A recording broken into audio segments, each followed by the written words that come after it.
America की रूसी तेल पर मुमकिन पाबंदियों के बायस आलमी मार्केट में खाम तेल की कीमतें 4 माह की बुलंद तरीन सतह पर पहुंच गई हैं। पाकिस्तान में भी 16 जनवरी से पेट्रोलियम मसनूआत की कीमतें बढ़ने का कवी इम्कान है। आलमी मार्केट में बरतानवी खाम तेल की कीमत में 1.4 का इजाफा हुआ, जिसके बाद बरतानवी खाम तेल की नई कीमत $81.16 फी बैरल हो गई।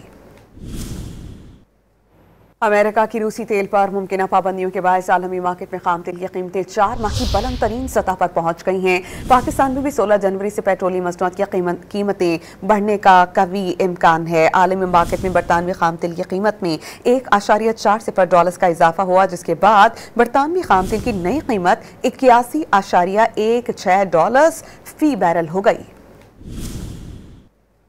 अमेरिका की रूसी तेल पर मुमकिन पाबंदियों के बायस आलमी मार्केट में खाम तेल की कीमतें 4 माह की बुलंद तरीन सतह पर पहुंच गई हैं। पाकिस्तान में भी 16 जनवरी से पेट्रोलियम मसनूआत की कीमतें बढ़ने का कवी इम्कान है। आलमी मार्केट में बरतानवी खाम तेल की कीमत में 1.4 का इजाफा हुआ, जिसके बाद बरतानवी खाम तेल की नई कीमत $81.16 फी बैरल हो गई।